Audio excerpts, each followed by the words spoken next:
Hey everyone, just getting ready to, pardon my super casual attire, but getting ready to go bowling with the kids, but wanted to hop on. Been asked a lot about self-esteem by, various people, and, obviously self-esteem um, affects our state and, our health, our eating habits, everything. So I get all these questions about self-esteem, and I ran across, I just happened to last night run across an old study that the University of Iowa had done. And now, like I said, this study's a little more than, it's probably about 2 decades old now. But so it's actually, things have actually gotten worse. But this study just shows that they followed a group of kids around, toddlers, and they were about 2, 3 years old. And these toddlers were getting 432 negatives to 32 positives. So that's a 14.4 to 1 ratio, more negatives to positives. And one kid in the study actually thought his name was No, because every single time his parents talked to him, about 90% of the day, it was always, no, no, no, no, no, no, stop.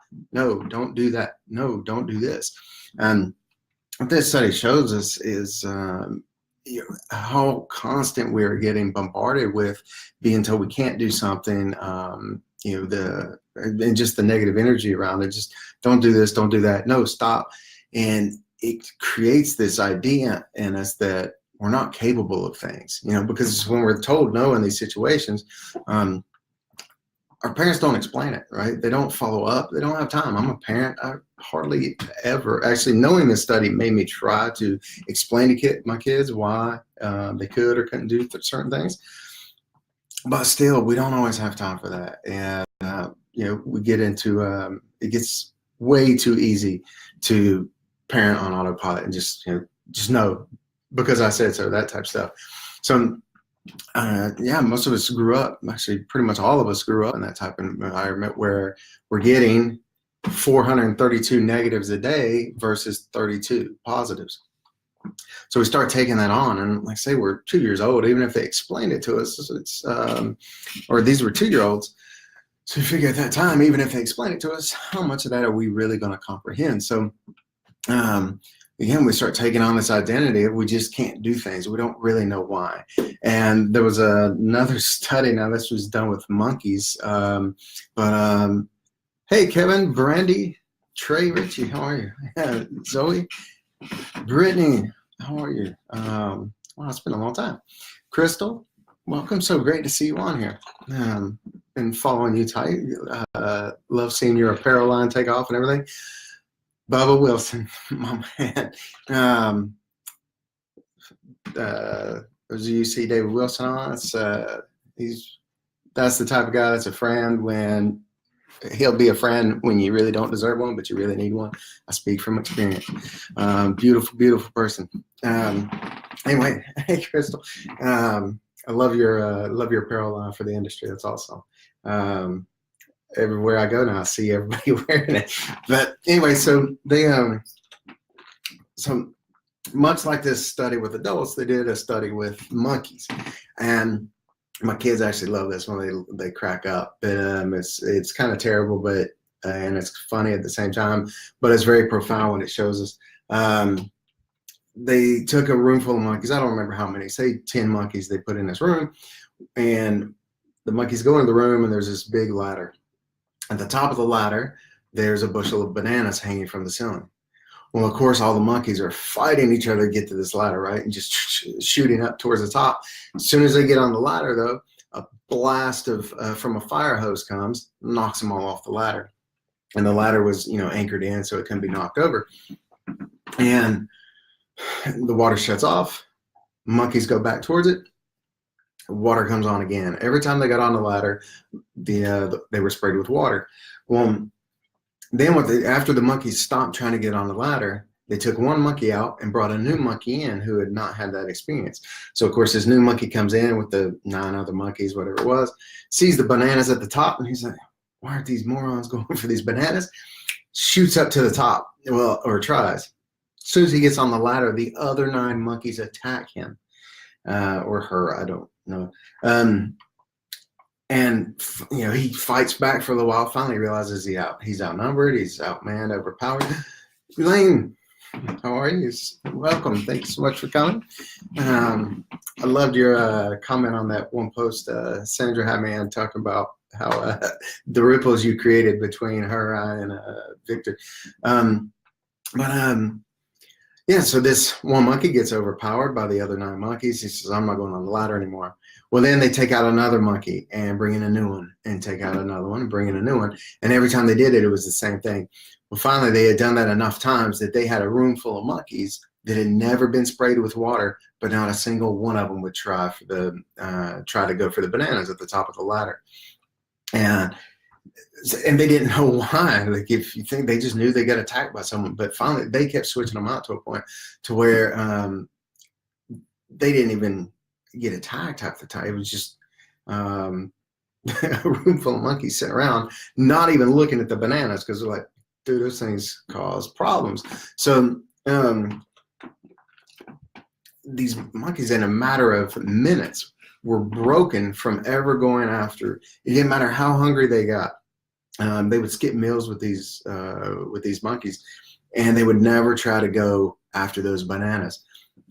And like I said, my kids think that's hysterical, because they're thinking about the monkey getting attacked that had no idea about the fire hose. But and while this is a terrible study and torturous to monkeys, it was years ago, but it shows something very profound, because we're the exact same way.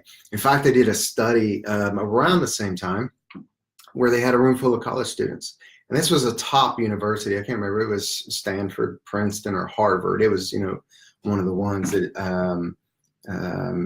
everybody just bows down to. So super book smart kids, at least, but fairly intelligent. Get to Stanford or Harvard, something on that level, you've got to be pretty intelligent, right?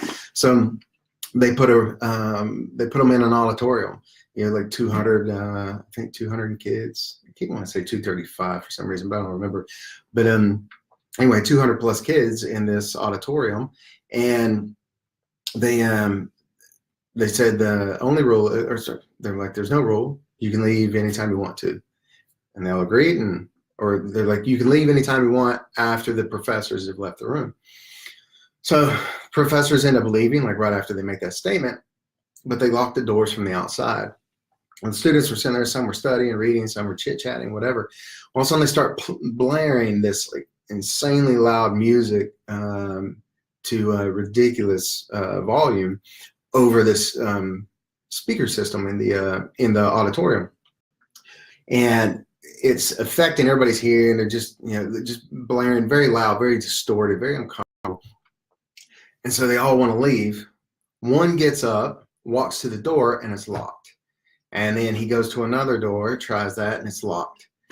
And then he goes and sits down. Someone else checked the door at the back, and it's locked. And that was it. No one checked anymore. After those doors were checked once, there was the professor on the other side of each one, and they unlocked the door immediately after.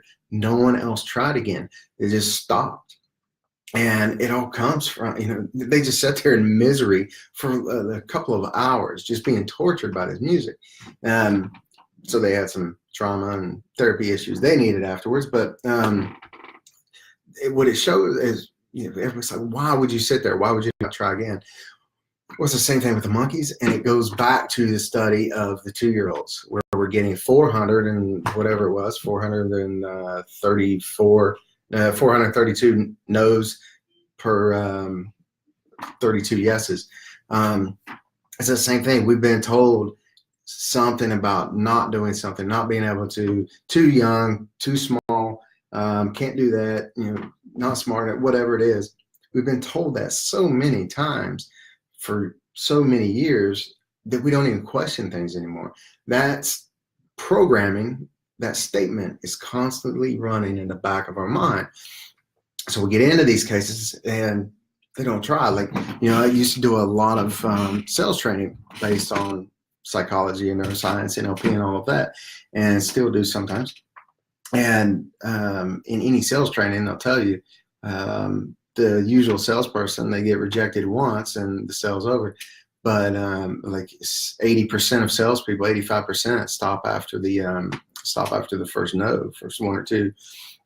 But 70% of sales are made past the 8th rejection. So you have to keep following up. Well, and a high number of sales actually have to go to a 12th, have to go through 11 rejections before getting to that 12th where the customer actually says yes. And it's just because that's how we've been programmed. We've been programmed to automatically say no because that's what everybody was saying to us. But the worst part about that is we're saying no to ourselves all the time and we don't even realize it. There was another study. I'm a geek for quotes and I'm a geek for studies, for case studies. There was Sammy the Rat was a pretty awesome little study. Now rats have the brain the size of a pea. They have, compared to, they're one of the creatures at the bottom of the food chain. Somehow we magically made it to the top. Yeah, I say somehow because we let so much stuff block us in our lives. But Sammy the Rat has his brain the size of a pea and IQ that probably doesn't even rank. And they put him in a cage and they in a maze and they put cheese on the other side. Open up the door, let him loose to go find the cheese, and in record time he finds that cheese.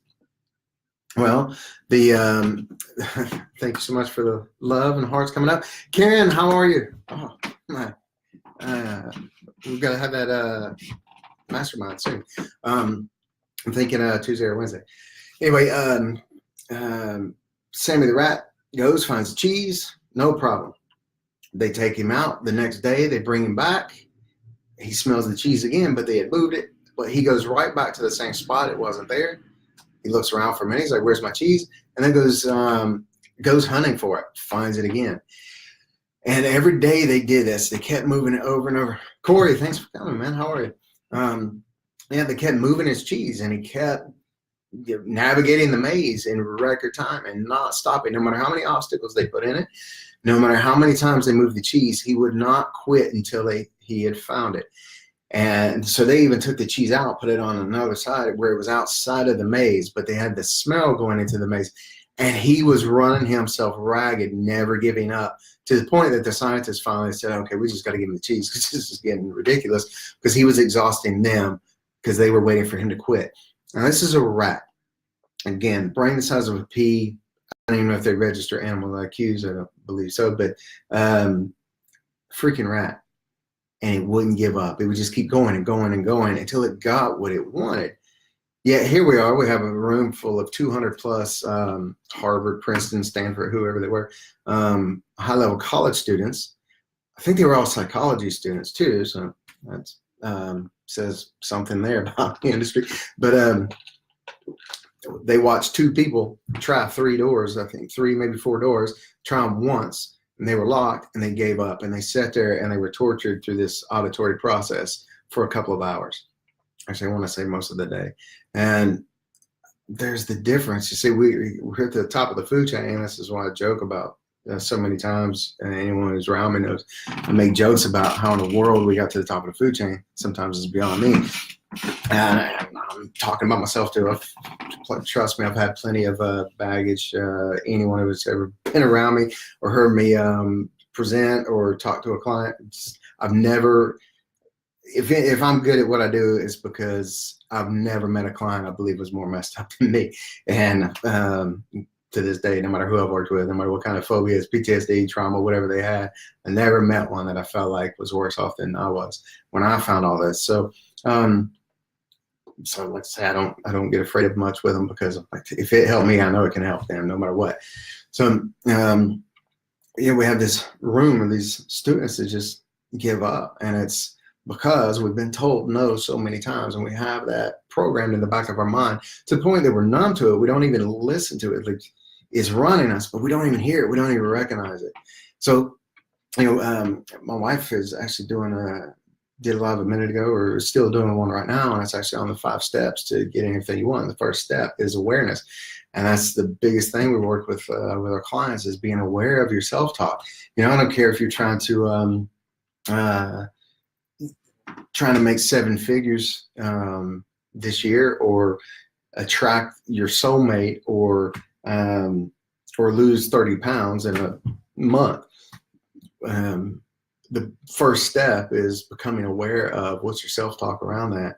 And little bonus there, if you are trying to lose weight, stop saying lose weight, because when you lose something, what are you programmed to do? Go and find it. So that's why so many people drop the weight, pick it right back up again. So if you say anything, say donate it to the universe, donate it to, I don't care, donate it to Somalia, donate it somewhere, get rid of it, release it, whatever it is. Just don't say cut weight, because if you cut, you're trained to heal. Your body just does it naturally. So automatically, that's what we think. When we're cut, we heal. Don't think about losing weight, because you're going to have a really easy time finding it. Way easier finding it than you ever did losing it. Dropping weight, pick it back up. So that's the thing. Become aware of your language in anything, your self-talk, whatever. So if there's something you want and you won't get off the couch to get it, pay attention to what happens when you think about going to get it. Pay attention to the little monster talking inside your head. It usually sounds exactly like you. Sometimes it'll be your childhood self. It may occasionally be one of your parents or a teacher or something. But the thing is, it typically ends up turning into our voice, because we take that on as programming. And when it's our voice, our mind listens to it almost 10 times more. So it has more of an impact. And that's, I'll throw this bonus out too. This is something that when I worked with youth empowerment, when I was doing youth empowerment camps, and when I, 3 kids of my own. So I drill it to them. I'm going to be very careful about what you say to others, because you can cover up your ears. They can cover up their ears. You can cover up your ears. They're not going to be able to hear you, but you'll still hear yourself. So anything we say in our own voice is very, very impactful, very powerful to us.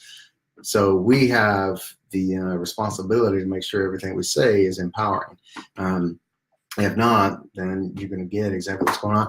Julie, oh my God, so many people on that I love and adore. Yeah. Ralph, brother, wow, man. Daniel Francis, oh my God, my favorite actor right there. We gotta get together again. Yeah, so whenever you think about whatever you want to go for, pay attention to what that little voice is inside, and take on the personality, the courage of Sammy the Rat. Take on the ignorance of Sammy. See, there's, we're at the top of the food chain. We're the most intelligent creatures on the planet, but in a lot of ways, that makes us the dumbest creatures on the planet, because we give up to things and we make ourselves afraid of things, all in our imagination. When I present on stage, a lot of times, have people close their eyes and it's like, visualize being on top of a skyscraper, and you'll see people start having a physiological response. And I can play with some modalities, and whether we're afraid of heights or not, we can take it to a point where you start having a fear reaction. Now, just like you can create a fearful experience in your mind, you can also create a joyful experience from one. But we don't usually do that. And so instead, we like to pray for things that we don't want. It's called worry. People all the time ask, how in the world do you help people get rid of all these traumatic events, PTSD, or these food addictions, all that? And that's, honest to God, at the base of it, everything I do is just changing that picture in people's heads, and that's it. Trying to change that voice, trying to change that feeling they get when they think of what they want to do, and it's that, and the feeling of, I can't. I don't know why, but I can't. Man, screw that. Get rid of it. You can. If you had the idea, if you have the desire, it's because there's something, whether it's a higher power or your higher self. I don't care what your spiritual beliefs are. I don't care what any of that is. If you have the idea of improving your life in any way, shape, or form, you can't have that desire without the means to do it. Like, it's in you. Just believe it. Just go for it. Drop the college kid mentality of, or the monkeys not want to go up the ladder because of a water hose. Drop that mentality and take on the mentality of Sammy the Rat, and just be too dumb to be afraid. Like I said, that's anything I've ever done with a client. It's because I'm not scared to go in. That's why, I get a lot of the clients that everyone else has turned away or refused to work with. I'm just not smart enough to be afraid to go there with them and try to help. And give some guidance or whatever, and take that on. Be Sammy the Rat. If you could be anything else, this is one context where a rat is plus. So think about that over the weekend. Be Sammy the Rat. Be too dumb to quit. When it's something you really want, when it's, running through ecology, there's 3 questions for ecology, and I'll just kind of paraphrase them, but is it good for you? Is it good for the environment, your community type thing, family, smaller circle? Then is it good for the world? If it is, if it's not going to hurt anybody else, go after it. And go after it like you're tail end on fire.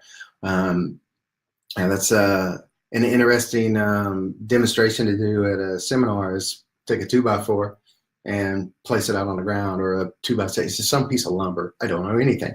Lay it on the floor and ask people to walk across it. Like, who's afraid of it? Nobody. Put it up between 2 chairs, and hardly anyone in the room will try it. And then even those people, it's like, well, what if I put it between 2 skyscrapers and no one thinks they can do it? It's the same board, it's the same process, same length, same width, everything. The only difference is, the height. So then it's like, well, okay, well, what if I set this skyscraper on fire and your kids are on the other side, and that building's going to collapse? Like, you start raising it up, and we've got to build that fire inside us to make us go after it. So just do that. Do whatever it is to override that voice. One of the things you can do that's actually, it's so silly that it's that people won't do it. So many people won't even try it. And then when I do it with clients, because they wouldn't do it on themselves, then I'm like, oh my God, I can't believe it worked. But it's one of those things that's so simple, so beautiful that it's absolutely genius. And it's not mine. I totally stole it from one of many of my mentors. I know several people that do it, but when you hear that voice, pay attention. You hear it in both ears, and it's coming from inside your head. If it's something that's running your life, all you do is you play with the submodalities of it. Make it sound a little silly. Make it sound like Donald Duck. If you have to say it into a recorder, anybody with a laptop or a phone, and a smartphone has some kind of recording and editing app you can get for free. Play it in there, and then change it. Make it squeaky. Make it sound like helium. Make it sound like Donald the Duck or Goofy or anybody. And then also visualize hearing it outside of your own head. Literally hear it walk across out of your ear, down your arm, down your leg, across the floor, and across the room. And if you play it in your phone or your computer, you can actually literally have it over there and hear it to help you anchor that in if you need to. And by doing that, simply, the belief loses all power over you. Then you can install a new recording with what you really want. And like I say, you can do a literal recording, play it to yourself, or you can do it metaphorically, or both. Both work. Visualization is almost exactly as powerful as actually doing it. And Dennis Rodman, still to this day, probably the most outlandish athlete of all times, as far as, he stuck out with dressing funny, piercings, tattoos, and the dyed hair. But one of my mentors, Bill Bartman, was going to buy the Bulls once, back in the dynasty days, back when Jordan was there and Pippen and Rodman. And he's like, everybody else would be getting hyped up for the game in the locker room, just, bringing up their, going through their state change, whatever, going through their little routines to get jacked up for a game. He's like, Dennis Rodman would be way away from everybody else. And he's like, Jordan was just always ready. He's like, but Rodman would be over in the corner, away from everybody, a towel over his head with headphones on, blocking out everyone else. He's like, and just sitting there in a meditative state. And he went over to him after he'd been to a couple of the games and started building rapport. And he's like, hey, man, what do you listen to? He's like, Pearl Jam. And he's like, no, you're not. He's like, I can tell. He's like, you're listening to something else. And finally, it took him a while, but he finally convinced Rodman to tell him what he was listening to. And he's like, it blew me away. He's like, I kind of prejudged Dennis Rodman here with the way he looked. And he's like, everybody else did. Everybody else believed him when it was Pearl Jam. He's like, but I knew it wasn't that. He's like, but it blew me away with what it was. And it was just Dennis Rodman had recorded his own voice, giving himself affirmations, telling himself that you are the best. You deserve to be here. You are worthy. Or actually, it was I am statements, because the most two powerful words in the human language, in any language, or I am. Anything that comes after that, your brain is listening and taking its command. So every single day, Dennis Rodman was saying, I am worthy, I am strong, I am deserving of it, all of this stuff, because he had learned, he paid attention to the psychology of life and the game and everything else. And I highly recommend doing the same thing. That is, I can run clients through all kinds of stuff, and I can do hypnosis with them and everything else. But if they'll go after a session and after that release is done and do their own I am statements, and people say this is contradictory because I also am the same person who say affirmations suck. And the reason why is when you have baggage, you can't bludgeon yourself enough with a positive affirmation to try to override a negative. It's if someone says to you, you can't do something, typically it takes 16 positives for you telling yourself you can do it to neutralize, 17 to actually tip the scales to the positive. So if you think about that, if you've told yourself in the back of your mind, if you've had this program running since you're 1-2 years old, like these kids in this study in Iowa, if you've had it running for years and years and years that you can't do something, there's no way possible to override that consciously if you're a 30, 40-year-old adult. Because the thing is, that thought is still running in the back and you're trying to catch up to it, and it's long gone. It's light years ahead of you. So what we have to do is do some of the release techniques, go in and reprogram that and release all that crap. And then you can go in and install it. And then affirmations work like a champ. Now, affirmations do work when there's no baggage around or no major baggage. So there's a time and a place for everything. But if the baggage is there, you're not going to be able to override it until you do some form of release work and get rid of it. But anyway, as usual, with all the positive feedback from everybody and everything else, this one went longer than I expected. I have to actually go get my kids because school got out about 20 minutes ago.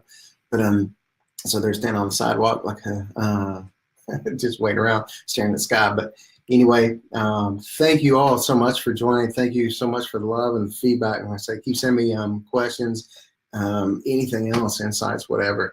And if anybody could for hearing this, need some help, send them this, send them my information, get us in contact.